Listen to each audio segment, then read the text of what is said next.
যাদের অন্তরের মধ্যে বিন্দু পরিমাণ ঈমান আছে, মুসলমান বলে দাবি করে, তারা কখনো কোনোদিন ইহুদি, খ্রিস্টান, অমুসলিম, মুশরিকদের সাথে কখনো সম্পর্ক ভালোবাসা রাখতে পারে না। কথা বলেন ঠিক কিনা? আমি আশ্চর্য হয়ে যাই, মুসলমানের সন্তান হয়ে ইমানদারের দাবি করে তারা কাফের মুশরিকদের ভক্ত কিভাবে হয়? কথা বলেন ঠিক কিনা? বিভিন্ন মানুষের গায়ে দেখবেন ব্রাজিল, আর্জেন্টিনার এর বড় বড় জার্সি আছে, গেঞ্জি আছে। আমি এই পর্যন্ত আমার চোখে জানা নাই কোন মুসলমানের সন্তানের গায়ে একটা জার্সি যার মধ্যে লেখা আছে মোহাম্মদ, যার মধ্যে লেখা আছে আল্লাহ, যার মধ্যে ইসলামের কোনো ভালো জিনিস লেখা আছে, এমন সুন্দর জার্সি পরা, গেঞ্জি পরা কোনো মুসলমানদের সন্তানকে এখন আমরা দেখতে পাই না। কি আশ্চর্য কথা! স্বামী স্ত্রী, একজন ব্রাজিলের সাপোর্টার, একজন আর্জেন্টিনার সাপোর্টার হওয়ার কারণে তারা তালাক হয়ে যাচ্ছে, পিতার থেকে সন্তানের থেকে মারামারি শুরু হয়ে যাচ্ছে, খাওয়া বন্ধ হয়ে যাচ্ছে, ঘুম হচ্ছে না, সন্তান বাড়ি থেকে চলে যাচ্ছে, পিতা তার সন্তানের সাথে কথা বলছে না যে আমি ব্রাজিলের সাপোর্টার, তুই আমার সন্তান হয়ে কিভাবে আর্জেন্টিনার সাপোর্টার হইস? কি আশ্চর্য! আলহামদুলিল্লাহি রাব্বিল আলামিন। বান্দা যখন বলে আল্লাহ, সকল প্রশংসা আপনার জন্য, রব্বুল আলামিন ফেরেশতাদেরকে নিয়ে গর্ব করে বলে, ও আমার ফেরেশতারা, হামিদানি আব্দি, তোমরা যে বান্দা সৃষ্টি করতে নিষেধ করেছিলে, তোমরা একটু তাকিয়ে দেখো, আমার বান্দারা সারিবদ্ধভাবে আমার প্রশংসা করেছে। বলেন সুবহানাল্লাহ। বান্দা যখন আর রহমানির রহিম বলে আল্লাহ পাকের সামনে মাথা নত করে দেয়, আল্লাহ পাক ফেরেশতাদেরকে ডেকে বলো, আমার ফেরেশতারা, তোমরা বলেছিলে বান্দা তৈরি করতে নিষেধ করেছিলে, আজকে তোমরা তাকায় দেখো আমার বান্দা শুধুমাত্র আমি আল্লাহ আমার প্রশংসা করছে। আসনা আলাইয়া আব্দি, চিৎকার মেরে বলেন সুবহানাল্লাহ। মালিক ইয়াউমিদ্দিন, বান্দা যখন নামাজের মধ্যে মালিক ইয়াউমিদ্দিন বলে, অর্থাৎ হে আমার রব, হে আমার আল্লাহ, এই দুনিয়ায় বহু মানুষ মানুষকে মালিক বলে ডাকে, বহু কর্মচারী মানুষকে মালিক বলে ডাকে, কিন্তু না, এই দুনিয়ার বাজারে আমার কেউ মালিক না, আমার মালিক হলেন একমাত্র আল্লাহ। আপনি বলেন সুবহানাল্লাহ। ওই সময় বান্দা ফেরেশতাদেরকে, ওই সময় বান্দা যখন মালিক ইয়াউমিদ্দিন বলে, ওই সময় আল্লাহ পাক ফেরেশতাদের সামনে বলতে থাকে, মর্যাদানি আব্দি, আমার বান্দা আমার মর্যাদার প্রশংসা করছে। বলেন সুবহানাল্লাহ। তাহলে আমরা আল্লাহর সাথে ওয়াদা করছি, মালিক ইয়াউমিদ্দিন বলার পরে বান্দা একটা গুরুত্বপূর্ণ আয়াত বলে। আমার বিশ্বাস, যদি এই আয়াতটার মর্মর্থ কোনো ইমানদার বুঝতে পারে, কোনো মুসলমান যদি এই আয়াতের মর্ম বুঝে, ওই ব্যক্তি কোনোদিন, ওই মুসলমান, ওই ইমানদার কোনোদিন অন্যের সামনে মাথা নত করতে পারে না, অন্যের হুকুমের সামনে মাথা নত করতে পারে না, আইনের সামনে মাথা নত করতে পারে না, কোনো পীরের সামনে, কোনো নেতা নেত্রীর সামনে মাথা নত করতে পারে না। কারণ বান্দা বলে, ইয়্যাকা না'বুদু ওয়া ইয়্যাকা নাস্তাঈন, হে আমার রব, এত সময় আপনার প্রশংসা করলাম, আপনার ছানা পড়লাম, আপনার মর্যাদা, আপনার মহত্ব আমি প্রকাশ করলাম, এখন আমি আপনার সাথে ওয়াদা করছি, আমি আপনার গোলাম, আমি আপনার ইবাদত করি, আর শুধুমাত্র আপনার সাহায্য চাই। সুবহানাল্লাহি ওয়া বিহামদি। ওই সময় আল্লাহ পাক কত সুন্দর একটা কথা বলে, হাযা বাইনি ওয়া বাইনা আব্দি ওয়া লিআব্দি মা সালা।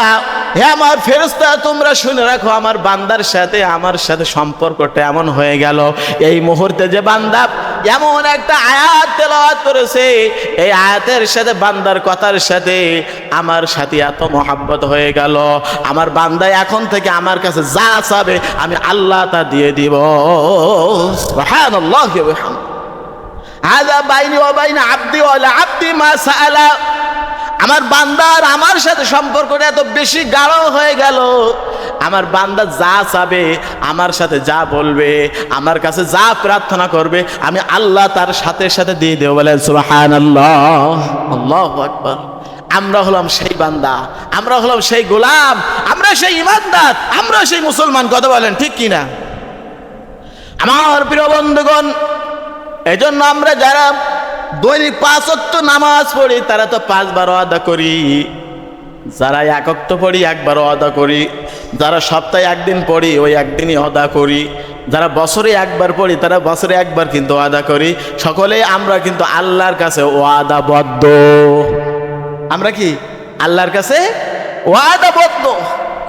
এখন আমি আপনি নামাজের মধ্যে আল্লাহ পাকের সামনে হাত বেঁধে মাথা নত করে অবনত হয়ে আল্লাহর কাছে ওয়াদা করে সেই ওয়াদা যদি আমরা রক্ষা না করি তাহলে আমরা কোন কাতারে যাব মনে হয়? ওয়াদা রক্ষা না করলে কোন কাতারে যেতে হয়? মুনাফিকের কাতারে।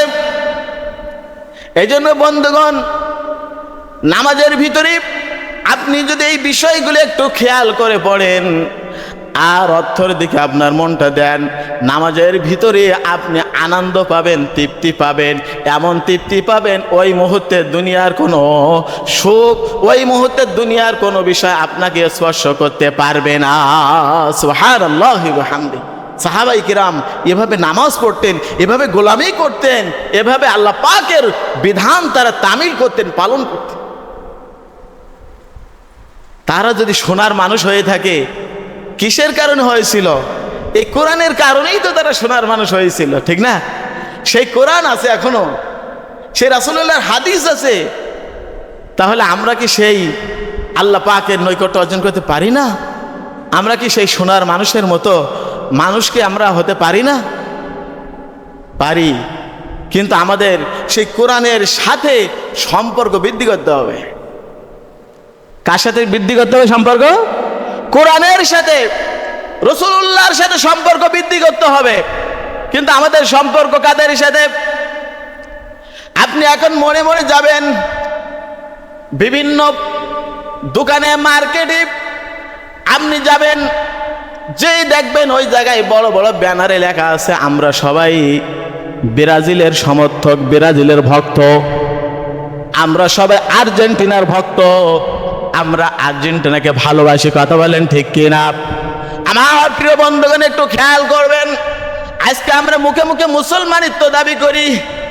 আমার যুবক ভাইরা যারা, আমি তাদেরকে দৃষ্টি আকর্ষণ করে বলবো, আজকে আপনি মুসলমানের ঘরে জন্ম নিয়েছেন, আল্লাহ আমরা সর্বশ্রেষ্ঠ নিয়ামত দিয়েছেন, আপনি ইমানদার, আপনি বড় ভাগ্যবান। আপনি বড় ভাগ্যবান হয়ে ইমানদারের দাবি করে মুসলমানের ঘরে জন্ম নিয়ে মহাব্বত হওয়ার কথা ছিল কোরআনের সাথে, রাসূলুল্লাহর সাথে।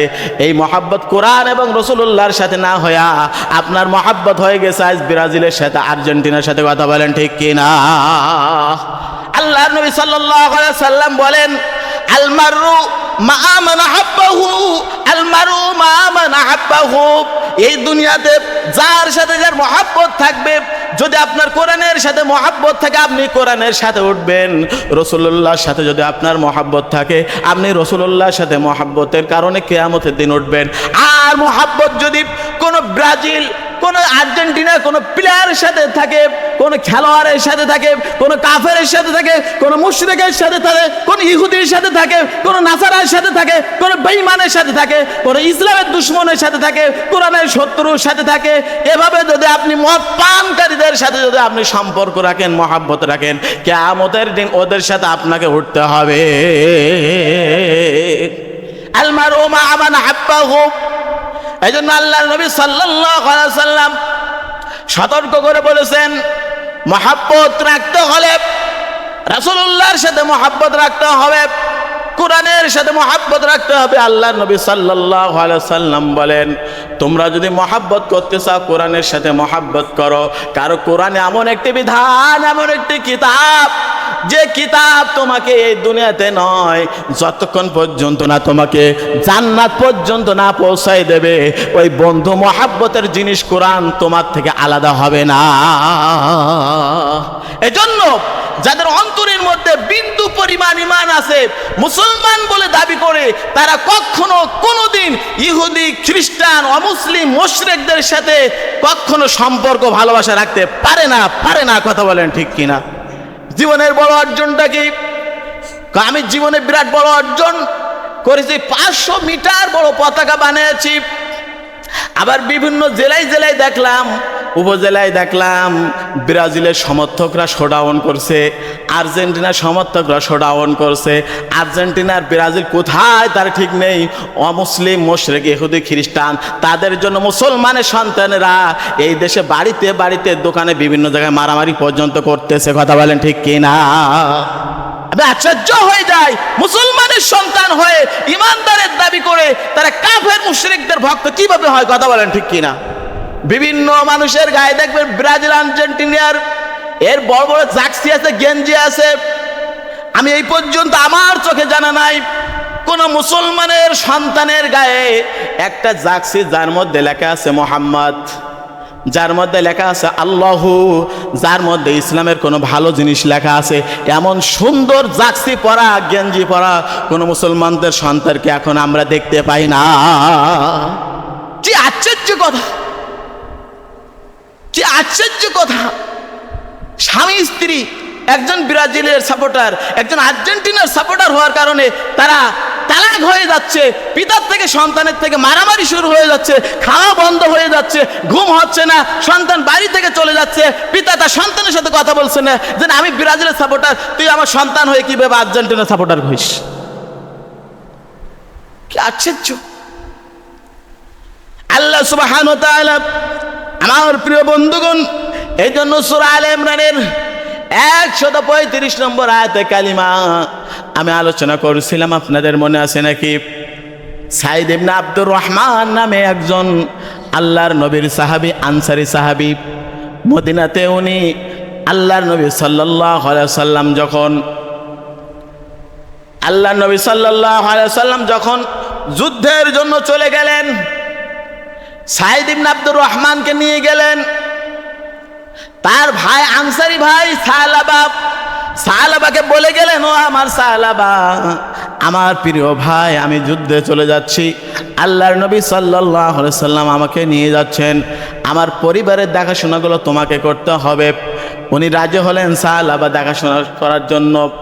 পরিবারের প্রয়োজন, হাট বাজার যা কিছু কেনাকাটার দরকার, সুবিধা অসুবিধা, ডাক্তার, ওষুধ পানি যা কিছু দরকার সব কিছু তিনি ব্যবস্থা করতেন। কিন্তু হঠাৎ করে দেখা গেল দীর্ঘ সময়ের পরে সাহালাবার ভিতরে শয়তান কুমন্ত্রণা দিল। কুমন্ত্রণা দেওয়ার পরে সাহালাবা একদিন চিন্তা করলো, আমি আমার ভাইয়া সাইদ ইবনে আব্দুর রহমান, তার একটা মাত্র কন্যা সন্তান আছে খামসানা, আর তার স্ত্রী বাড়িতে আছে, আমি তাদের পর্দার আড়াল থেকে তাদের সাথে কথা বলি, তাদের হাট বাজার ইত্যাদি সব কিছু আমি কেনাকাটা করে দেই। এখন তাদের সাথে কথা বলতে আমার বড় ভালো লাগে। দেখবেন আপনি একজন পুরুষ মানুষ, যদি আপনার কোনো কারণে ভুল হয়ে যদি একটা নাম্বার যদি ভুল হয়ে আপনার মোবাইলের কলটা যদি একটা মহিলার কাছে চলে যায়, দেখবেন আপনার সাথে মিষ্টি মিষ্টি কথা বলবে। স্বামীরে সালাম দেয় না, তখন সে সালাম দেবে। অপরিচিত নাম্বার, স্বামী 1000 বার কল দেয়, একবারও সালাম দেয় না। আবার স্ত্রী স্বামীর কল দেয়, একবারও সালাম দেয় না। কিন্তু অপরিচিত নাম্বার যদি হয়, মহিলা কিংবা পুরুষ, তখন কিন্তু মিষ্টি সুরে সালাম দেয়। কথা বলেন ঠিক কিনা? আমাদের এদিকে এগুলো হয় না বন্ধুগণ, আমাদের এদিকে এগুলো হয় না। হয় সব জায়গায় এই পাপটা ছড়িয়ে গেছে, আমাদের সতর্ক থাকতে হবে।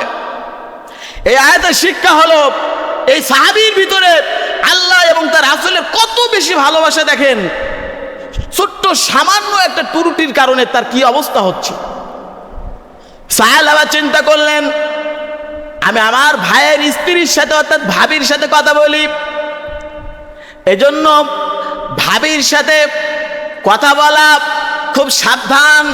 আল্লাহর নবী সতর্ক করেছেন, যারা ভাবি আছে, আদাবর আছে, অর্থাৎ স্বামীর ভাইয়েরা, ভাসুর ইত্যাদি, তারা যেন ভাবিকে মৃত্যু লাশের মতন মনে করে। অর্থাৎ একজন মানুষ যেমন মৃত্যু লাশের পাশে যাইতে চায় না, দেখতে চায় না, লাশের সাথে থাকতে চায় না, ওই রকম যেন মনে করে। কারণ হলো কোনো পুরুষ যদি মহিলার সাথে বারবার কথা বলে, তখন শয়তান উভয়ের মধ্যে উকলাতি করে, পাপের জন্য তাদের উদ্বুদ্ধ করে। সাহাবা চিন্তা করলেন যে আমার ভাবি সুন্দর সুন্দর ভাবে মিষ্টি মিষ্টি ভাষায় আমার সাথে কথা বলে, ভাবির যদি একটু দেখতে পেতাম ভালো লাগতো। ভাবের একটু দেখার ইচ্ছা হয় না? বন্ধুগণ আমার, সাবধান, যদি আল্লাহর প্রতি আপনার বিশ্বাস থাকে, তাকওয়া থাকে, রাসূলুল্লাহর উম্মত যদি আপনি হতে চান, যদি রাসূলুল্লাহর মহব্বত আপনার ভিতরে থেকে থাকে, আপনাকে অবশ্যই এখানে এই কমেন্টমেন্ট আপনাকে ফলো করতে হবে, অনুসরণ করতে হবে। আমার প্রিয় বন্ধুগণ, সাহাবা একদিন কি করলেন, পর্দার আড়াল থেকে কথা বলতেছেন, হঠাৎ করে পর্দার ভিতরে গেলেন, যাওয়ার পরে ভাবির হাতখানা ধরলেন, শুধু এতটুকু, এভাবে ভাবির হাতখানা ধরলেন। ধরার পরে ভাবি বললেন, ও আল্লাহর বান্দা, তোমার ভাই যুদ্ধে চলে গেছে, আমার জন্য আর আমার বাচ্চার জন্য তোমার কাছে নসিহা করে গেছে, আমরা তোমার কাছে আমানত, তোমরা আমানতের খেয়ানত করো না, তুমি আমানতের খেয়ানত করো না, আল্লাহকে ভয় করো। সুবহানাল্লাহ বলেন।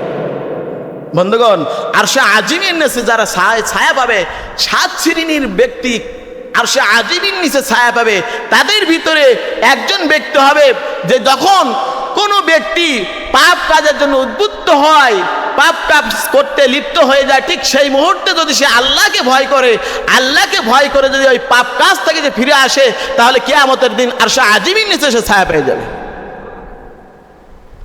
সে ফর এক্সাম্পল, মনে করেন আপনি এই মুহূর্তে আপনার মন চাচ্ছে, আপনার সামনে দিয়ে একটা সুন্দরী মহিলা যাচ্ছে, আপনার মন চাচ্ছে তার দিকে আপনি তাকাবেন, কিন্তু ওই মুহূর্তে যদি বলেন না আমি তাকাবো না, আমি আল্লাহকে ভয় করি, আল্লাহ আমাকে নিষেধ করেছেন, আমার চোখ হেফাজত করতে বলেছেন, আমি ওই দিকে তাকাবো না, অন্য দিকে তাকাবো, এই মুহূর্তে যদি আপনি এভাবে চলতে পারেন, কিয়ামতের দিন আরশে আজিমের ছায়া পাবেন আপনি। সুবহানাল্লাহ। পারবো কি ইনশাআল্লাহ আমল করতে? এই আয়াতের থেকে শিক্ষা, আমরা যদি এতটুকু তাকওয়া ভয় যদি আল্লাহর প্রতি করতে পারি, আরশে আজিমের ছায়া আল্লাহ আমাদেরকে দান করবে। সাহাবা আমার দিকে একটু খেয়াল করেন, সাহাবা সাথে সাথে হাতটা ছেড়ে দিলেন, ছেড়ে দেওয়ার পরে বাইরে চলে আসলেন, কান্না শুরু করে দিলেন, আর তখন এত বেশি অনুতপ্ত হতে লাগলেন, আল্লাহ আমি বড় ভুল করেছি, আমার তো বাসায় স্ত্রী আছে, আমার সন্তান আছে। আমার প্রিয় বন্ধুগণ একটু খেয়াল করবেন, আমার বাসায় স্ত্রী আছে, আমার সন্তান আছে, যদি আমার স্ত্রীর হাত অন্য কেউ ধরে তাহলে আমার কেমন লাগবে? আমার কন্যা সন্তানের সাথে এমন দুরাচরণ যদি কেউ করে তাহলে কেমন লাগবে? একজন পৌত্তলিক অমুসলিম আল্লাহর নবী সাল্লাল্লাহু আলাইহি সাল্লামের কাছে বললেন, ইয়া রাসূলুল্লাহি, আমি আপনার হাতে হাত রেখে ঈমান আনতে চাই, মুসলমান হতে চাই, কিন্তু আমার একটা শর্ত, এই শর্ত যদি আপনি মানেন আমি মুসলমান হতে রাজি আছি। আল্লাহ নবী সাল্লাল্লাহু আলাইহি সাল্লাম বললেন, তোমার কি শর্ত? ওই সময় যুবক বললেন, আমার একটা শর্ত, যে আমি জিনা করতে চাই, এই জিনা করতে বাধা দিলে হবে না, নিষেধ করলে হবে না, আপনি যদি এই শর্ত মেনে নেন আমি ঈমানের মুসলমান হতে পারি। নাউজুবিল্লাহ। যারা উপস্থিত সাহাবী ছিলেন তারা তো রেগে গেলেন, ওমর তো রেগে আগুন, যে বলে কি তোর ঈমান আমাদের দরকার নেই, তুই চলে যা, তুই জিনা করবি আবার মুসলমান হবি? কোন মুসলমানের সন্তান, কোন ঈমানদার কোনোদিন জিনা করতে পারে না। কথা বলেন ঠিক কিনা? আজকে যদি আমরা পেপার পত্রিকা খুলি, প্রতিদিন, এই যে গতকালকের একটা ঘটনা, একটা মহিলাকে 5 জন মিলে ধর্ষণ করেছে, থানায় গেছে মামলা দিতে, পুলিশে বলছে আমরা মামলা নিতে পারবো না। কয়েকদিন আগে এক ধর্ষককে ধরা হয়েছে, তাকে যখন পুলিশের নিয়ে যাচ্ছে বলছে দেরি করিস না, 1 সপ্তাহের মধ্যে বাড়ি আসবো। কথা বলেন ঠিক কিনা?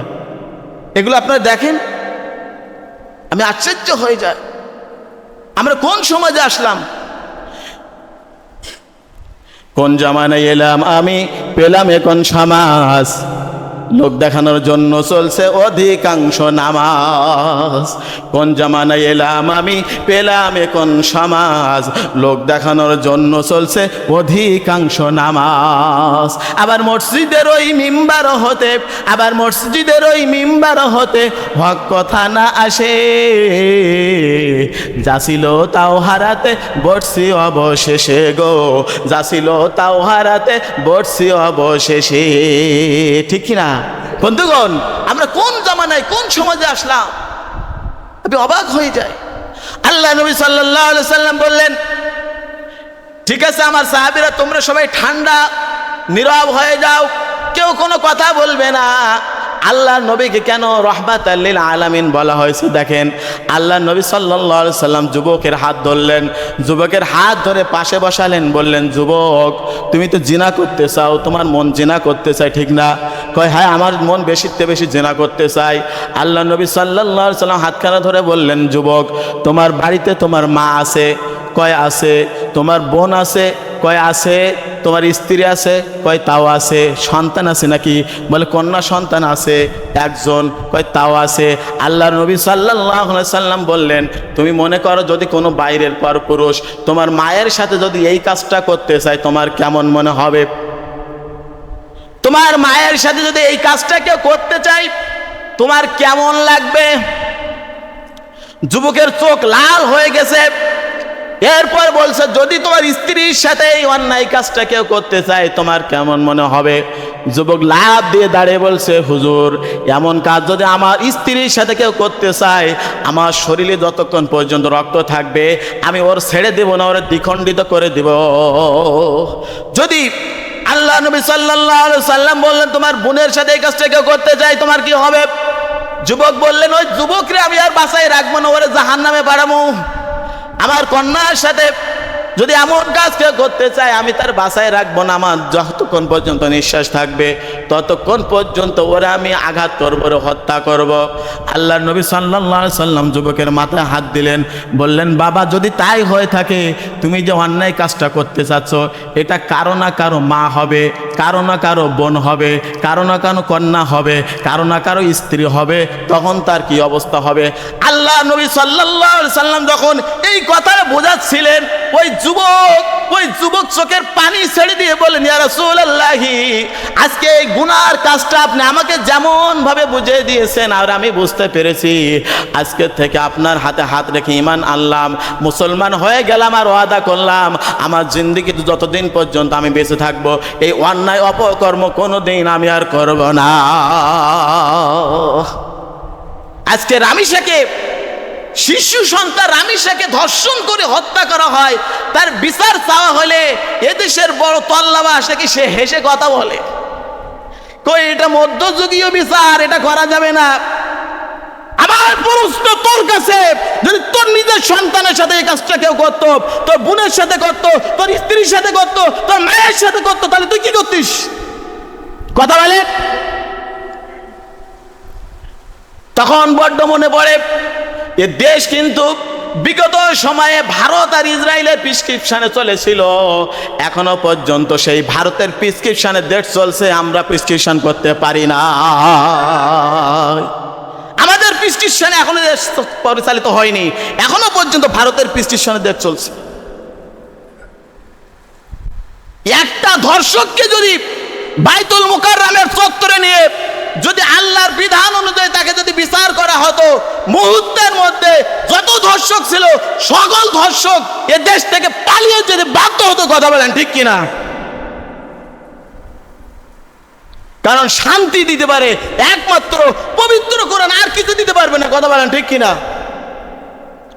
সাহাবা যখন বললেন যে আমি ভুল করেছি, বড় অন্যায় করেছি, আমার বন্ধুর আমানত স্ত্রী এবং কন্যা সন্তান, আমি এই আমানতের খেয়ানত করেছি, কান্না শুরু করলেন। কানতে কানতে সাহাবী পাহাড়ের দিকে চলে গেলেন। আর বাড়িতে আসেন না, বাড়িতে খানাপিনা করেন না, সন্তানদের সাথে দেখা করেন না, স্ত্রী পরিবার পরিজন কারোর সাথে দেখা করেন না, রাত দিন পাহাড়ের ওই কিনারায় গুহার ভিতরে কাঁদতে থাকেন যে আমি বড় অন্যায় করেছি, অপরাধ করেছি, আমি আমানতের খেয়ানত করেছি, আমার বন্ধুর স্ত্রীর হাত আমি স্পর্শ করেছি, আমার বড় ভুল হয়েছে। আল্লাহ তুমি গফফার, তুমি রহিম, তুমি রহমান, আমাকে যদি মাফ না করে দাও এই দুনিয়ার শাস্তি কোনো শাস্তি না, পরকালে জাহান্নামের আগুন আমি সালাবা সহ্য করতে পারবো না। কার ভয় ছিল বলেন তো দেখি? তার মধ্যে কার ভয় ছিল? মহাব্বত ছিল কার? রাসূলুল্লাহর। আল্লাহর ভয় ছিল তার মধ্যে, মহাব্বত ছিল রাসূলুল্লাহর, এজন্য সে এত বেশি অনুতপ্ত হতে পেরেছিল। কথা বলেন ঠিক কিনা?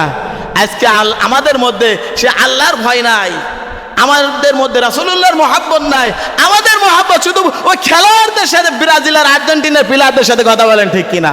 যদি জীবনও যায়, ভাত পানি সব ছেড়ে দিতে হয়, বাড়ি ছেড়ে দিতে হয়, সংসার ভাঙতে হয়, তালাক দিতে হয়, পুত্রকে যদি আপনার বাদ দিতে হয়, বাড়ি থেকে যদি তাকে আপনার বের করে দিতে হয়, তাও রাজি, কিন্তু ওই খেলোয়াড়দের সাথে আমরা থাকতে, তাদের সাথে ভালোবাসা রাখতে, তাদের সাথে মহাব্বত রাখতে আমরা চাই, বরং তাদের সাথে মহাব্বত আমরা কেউ ছাড়তে চাই না। কথা বলেন ঠিক কিনা?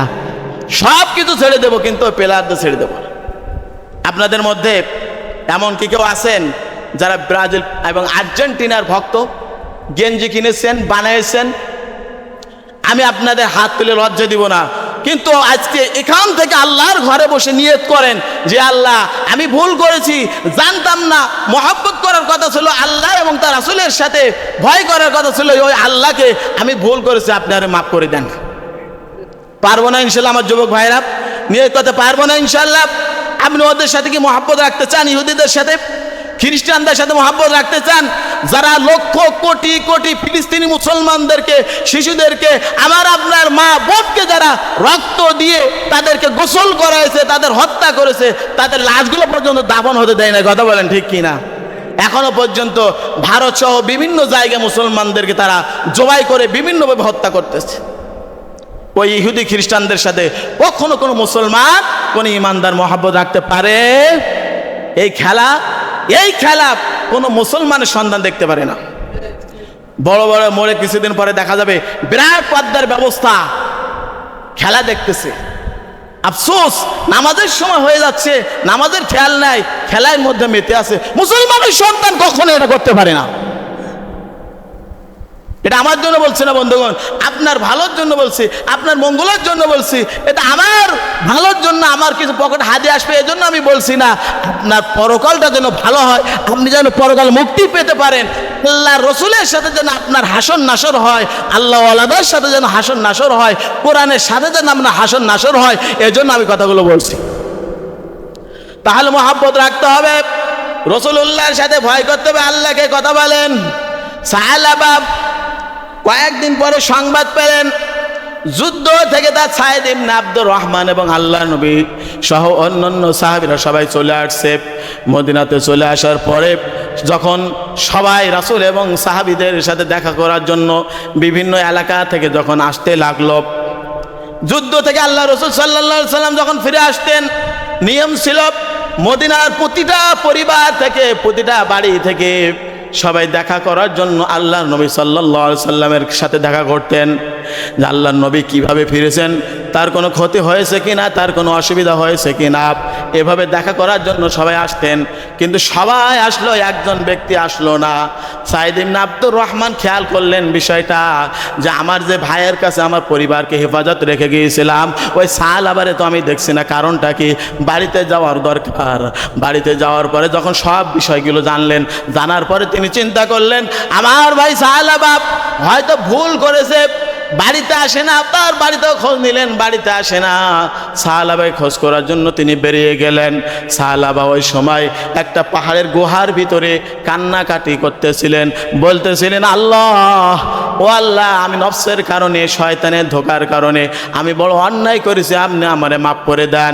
সাইদ ইবনে আব্দুর রহমান বললেন আমার ভাই, প্রিয় ভাই, আপনি আমার সালাম গ্রহণ করুন, আপনি আমার সাথে চলুন। সাহাবা তখন বললেন ও আমার ভাই, আমি আমানতের খেয়ানত করেছি, আমি আমানতের খেয়ানত করেছি, আমি বড় লজ্জিত, তুমি আমারে মাফ করে দাও। শুধু তাই নয়, আমার বিচারটা যেন এই দুনিয়াতে হয়ে যায়, সেই জন্য ওমরের কাছে আমাকে নিয়ে চলো।